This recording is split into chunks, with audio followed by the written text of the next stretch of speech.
बिस्मिल्लाहिर्रहमानिर्रहीम। आपका मेज़बान जहांगीर शाह JHA न्यूज़ में। आज हम जो मौजू लाए हैं, जो गुज़िश्ता 2 हफ़्तों से पेशावर में आतिशज़दगी के वाक़यात रूनुमा हुए। ये वाक़यात मुख्तलिफ़ जगहों पे मुख्तलिफ़ टाइमिंग पे हुए और बहुत ज़्यादा आतिशज़दगी के वाक़यात ख़ासकर पेशावर में टाइम सेंटर के हवाले से हम बात करेंगे। टाइम सेंटर एक बहुत बड़ा 200 शॉप्स का एक मार्केट थी और अच्छी खासी वीआईपी मार्केट थी। उसमें आतिशज़दगी हुई और उसमें पेशावर के लोग इंतहाई दिलसोज भी हुए, खफा भी हुए। उन लोगों के बिज़नेस कारोबार उस चीज़ से वाबस्ता थे, वहाँ पे मोबाइल का कारोबार होता था। आज हमारे साथ मौजूद है फायर फाइटर हारून साहब। उनसे हम पूछेंगे कि हारून साहब, ये टाइम सेंटर पे जब ये वाक़या पेश हुआ तो रेस्क्यू 1122 को कब इत्तला मिली और कितने टाइम में आप लोगों ने क्विक रिस्पॉन्स किया? बिस्मिल्लाहिर्रहमानिर्रहीम। जिस तरह सर आपने कहा है कि ये एक बड़ी खौफनाक आग थी और पेशावर में इस तरह पहली बार हमने इतनी खौफनाक आग और इतनी आतिशज़दगी हमने देखी है। हम जो है वो रात में ड्यूटी पे थे और तकरीबन 12:15 पे हमें इत्तला मौसूल हुई है कंट्रोल रूम से कि पेशावर सदर टाइम सेंटर में आग लगी है। हमने थोड़ी लाइट ली है क्योंकि बस इत्तला आम सी थी, तो हम मूव हो गए कि चले जी कोई दुकान पे आग लगी होगी, कोई छोटी सी आग होगी। तो हम चले गए 4-5 बंदे, तो देखा तो इतनी खौफनाक आग थी कि पूरा प्लाजा जो है वो आग के लपेट में था और लोगों में इंतहाई खौफ और हिरासत फैल गई थी। जिस तरह हम गाड़ी से उतर गए, हम अंदर चले गए तो हमने फायर फाइटिंग स्टार्ट कर दी, लेकिन आग इतनी खौफनाक थी कि हम इस कोने में जो है वो पानी फेंकने से कंट्रोल नहीं हो सकता, तो दूसरी तरफ से जो है वो आग ने हमें घेर लिया है।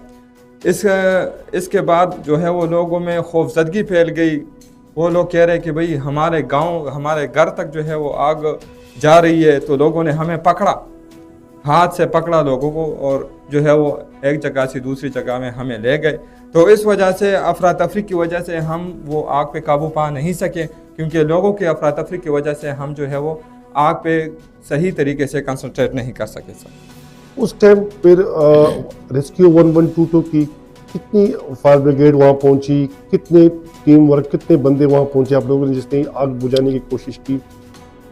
उसी रात हमने जो है वो फिर बेस सेट पे हमें इतला दी कि भाई पेशावर में जितने भी फायर व्हीकल्स हैं, हम अपने कंट्रोल रूम से राब्ते में हैं, सारे जो है वो पेशावर सदर में उसको इतला दे कि यहाँ पे आ जाए। तो तकरीबन 30 गाड़ियाँ, हमारे फायर फाइटर्स की गाड़ियाँ जो है वो 30 गाड़ियाँ मौके पे पहुँच गई है। सारी रात हमने जो है वो फायर फाइटिंग की है। इसके बाद दूसरी रात भी, तीसरी रात भी गुजर गई। तकरीबन 30 गाड़ियों के साथ साथ 40-45 फायर फाइटर्स हम लगे थे फायर फाइटर करने में, फायर बुझाने में जो है वो मसरूफ़ थे। तो इसके अलावा जो टाउन इंतज़ामिया की जो फायर ब्रिगेड्स थी वो भी आ गई थी, और पाक आर्मी की और एयरफोर्स की, उनकी भी फायर ब्रिगेड आ गई थी। जी सर, फायर ब्रिगेड भी आई थी सर और कंटोनमेंट बोर्ड की गाड़ियाँ भी थी सर, और पेशावर जो आपने कहा था एयरफोर्स वाले, जी जी, ये भी थे सर। उन्होंने भी जो है वो काफ़ी कोऑपरेट किया हमारे साथ।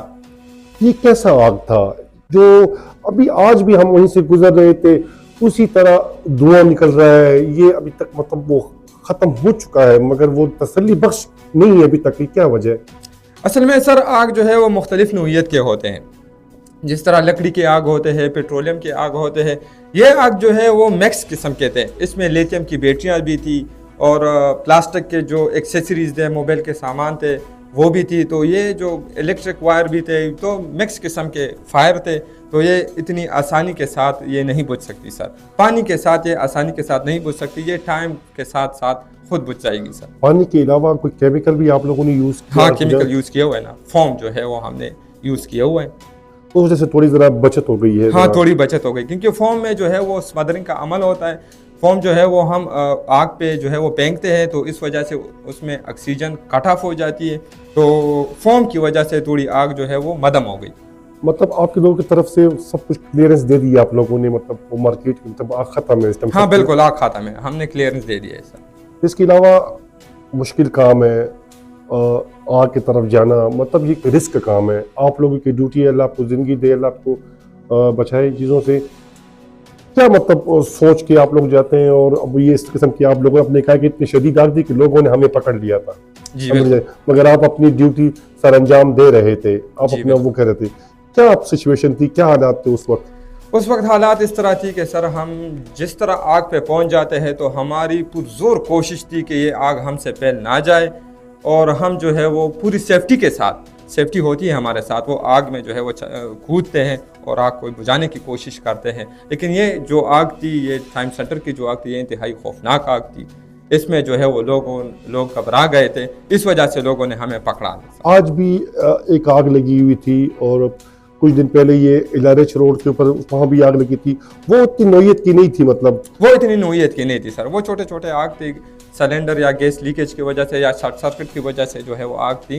लेकिन ये जो टाइम सेंटर की थी, ये कंट्रोल वाली आग नहीं थी सर, लेकिन हमने जो है वो अपनी जान पे खेल के उसको कंट्रोल कर लिया सर। जी। अब हम बात करेंगे, हमारे साथ बैठे हैं स्टेशन कोऑर्डिनेशन शकील साहब। इससे बात करेंगे कि जब पेशावर में कोई ऐसा वाक़या पेश आता है, खुदा न खास्ता बम ब्लास्ट या अतिज़दगी या कोई ऐसी नागहानी वाक़या, तो रेस्क्यू 1122 का पहला काम कैसा होता है और गाड़ियों को कैसे वो भेजते हैं, किस तरीके से तरीक़ाकार होता है?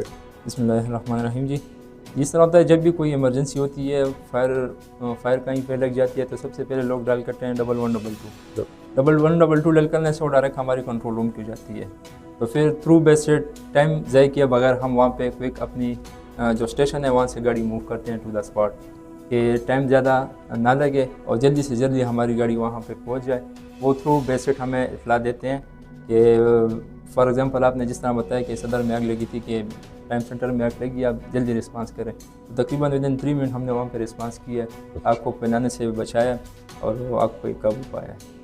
शकील साहब, ये बताएंगे आप लोगों को, हमारे नाज़रीन को ये बताएंगे कि रेस्क्यू 122 के किरदार माशाल्लाह बहुत अच्छा है, लोग बहुत खुश भी हैं, फ़ौरन फ़ोन करते हैं, खुदा न खास्ता किसी को हार्ट अटैक भी हो जाता है तो वो 1122 को कॉल कर देते हैं और फ़ौरन वहाँ पहुँच जाते हैं। और मैंने ऐसे गलियाँ, ऐसे कूचे देखे हैं कि जो बहुत तंग होते हैं, वहाँ भी अगर आप लोग बाइक पे चले जाते हैं या अपने स्टाफ को भेज देते हैं, तो लोगों ने बहुत अप्रिशिएट भी किया। ख़ासकर टाइम सेंटर के हवाले से लोगों ने बहुत अप्रिशिएट किया कि रेस्क्यू 122 ने बहुत अच्छा किरदार अदा किया।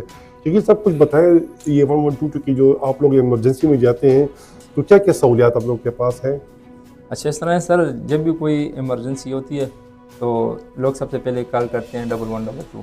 जब भी कोई हादसा होता है तो लोगों को ख्याल में यही आता है कि सबसे पहले हम 1122 को कॉल करें। जिस तरह अगर किसी भी नौइयत की इमरजेंसी हो, चाहे वो हार्ट अटैक हो, रोड ट्रैफिक एक्सीडेंट हो, फायर की इमरजेंसी हो, खुदा न खास्ता कोई बिल्डिंग कोलैप्स हो, तो उसमें हम फिर सर रिस्पांस करते हैं। फॉर एग्जांपल आपने अभी बात बता दी कि अभी एक गली है, तंग गली है, वहाँ पे हमारी बड़ी गाड़ी नहीं जा सकती, तो उसके लिए हमारे साथ जो है बाइक सर्विस है। इसमें फायर बाइक भी है हमारे साथ और मेडिकल बाइक भी है। जी सर। तो उसके थ्रू हम फिर रिस्पांस करते हैं।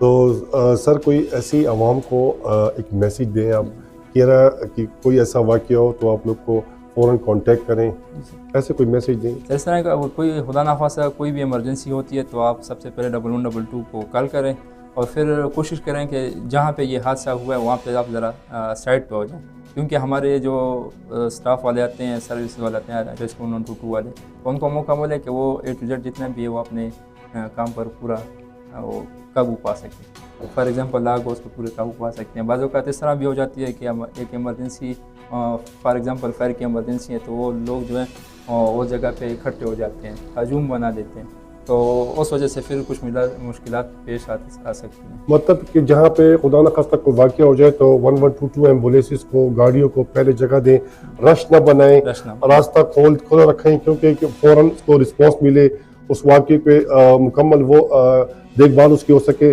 प्रोग्राम तो हम बहुत ज़्यादा बातें करना चाह रहे थे, मगर टाइम भी शॉर्ट है, हमारा प्रोग्राम का टाइम भी शॉर्ट है।